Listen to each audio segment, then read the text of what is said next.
Maybe you're here this morning and you can relate to that man born blind. With a lifelong or a long-term challenge and forces both within you and without say, you can't change. You're stuck with this. And I have an invitation for you this morning as this text comes from first century Palestine, and by the miracle of the Spirit of God applying it becomes God's word to us. And the first invitation is for you to come to Jesus with your personal need. See, this guy, verse 1 says that the disciples came and says, Rabbi, who sinned, this man or his parents, that he was born blind? Even the disciples of Jesus looked at this person and said, there's no hope of cure, just where do we fix the blame for this life? Did he do this, or is this hereditary? Is this genetic? Should we blame his parents for this life that's unchangeably ruined? His neighbors. Isn't this the same man who used to sit and beg? Sit passively, without benefit to others, and beg, a net drain on us. A taker, not a giver. This person who we've labeled this person in two words. This is the one that we all know as the sitter and the beggar. The passive, non-contributing net drain on us and our relationships. And then the Pharisees say, you were steeped in sin at birth. How dare you change and try to lecture us? We cemented you from the beginning. You were steeped in sin, and there's no possibility of movement. And as you know, this guy's life was wonderfully and radically changed. And that's very nice for a story from a long time ago and far, far away. Does that miraculous change happen really in lives now and here? And dare you hope it can happen to you and to those that you love?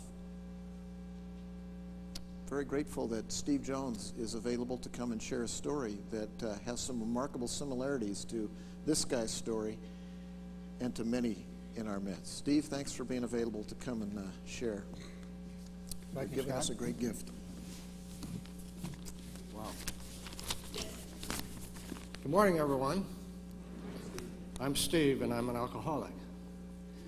No, I'm not a drinking alcoholic now. I have the disease of alcoholism and have been sober for over 9 years. You might say my disease is in remission, and I intend to keep it in remission with my walk with the Lord and the help of a 12-step program.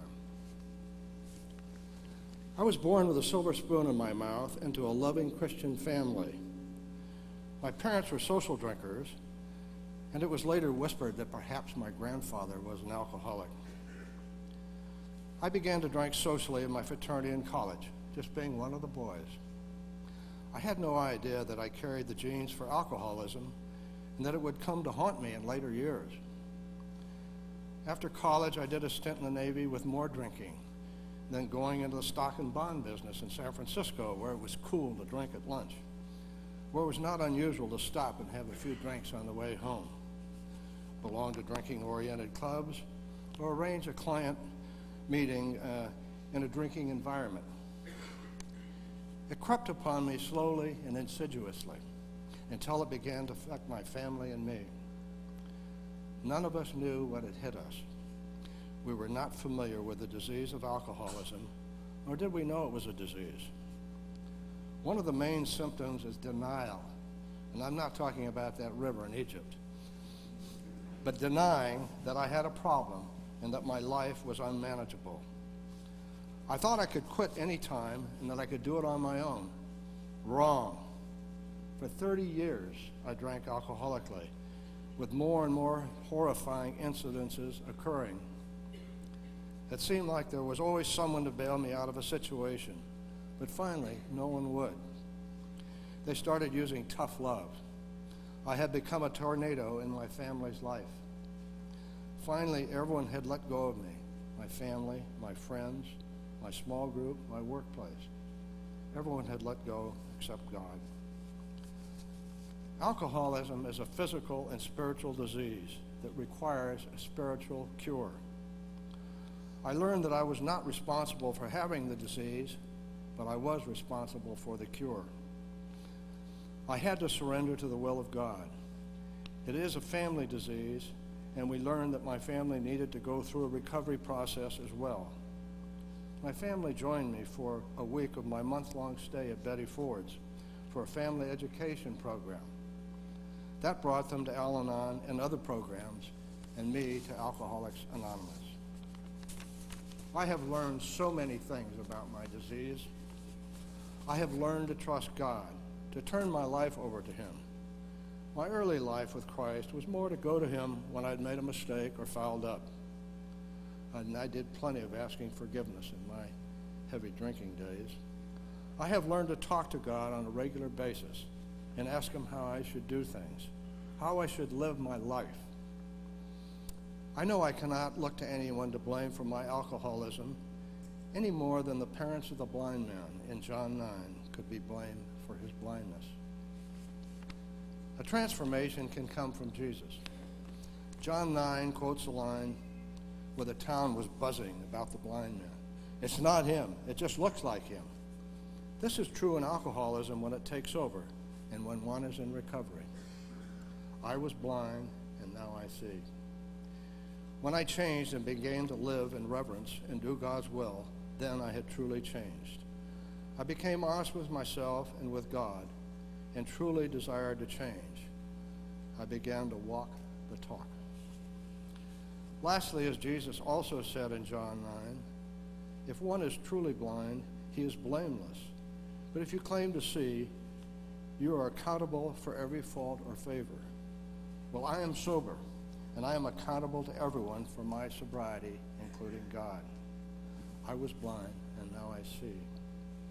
I will always be grateful to those at CPC who helped me to help myself, and to the ongoing recovery program which we now have with Tony Fieni and his recovery ministry here at the church. It gives my wife Laurie and me the opportunity to share our stories and in some way hopefully help others through their own dilemmas, knowing that we are all in this together and we can recover with God's help. I'd like to end with a poem that I think says it all. It was written by a longtime Alcoholics Anonymous member. I drank for happiness and became unhappy. I drank for joy and became miserable. I drank for sociability and became argumentative. I drank for sophistication and became obnoxious. I drank for friendship and made enemies. I drank for sleep and woke up tired. I drank for strength and became weak. I drank for relaxation and got the shakes. I drank for courage and became afraid. I drank for confidence and became doubtful. I drank to make conversation easily and slurred my speech. I drank to feel heavenly and ended up in hell. Scott, I've had my red rose for a long time. I think it's time to give it back.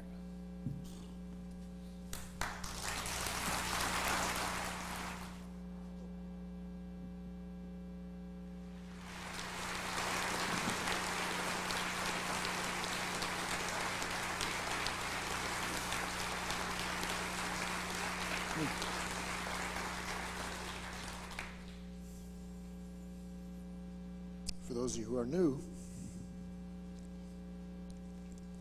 we have a wreath of roses. It's a prayer that it's going to take God Himself to answer, a gift only God could give. And when God shows up, return it and tell us the story. Some of you here this morning have been told by forces within you and all around you, you can't change. You can't find healing. Come to Jesus. 30 years alcoholic drinking.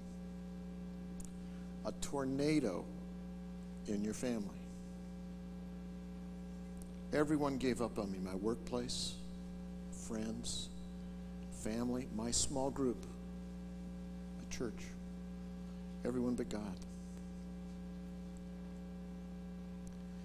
If you feel that way, you're in the right spot. Come to Jesus with your problem. The second invitation is receive his healing touch.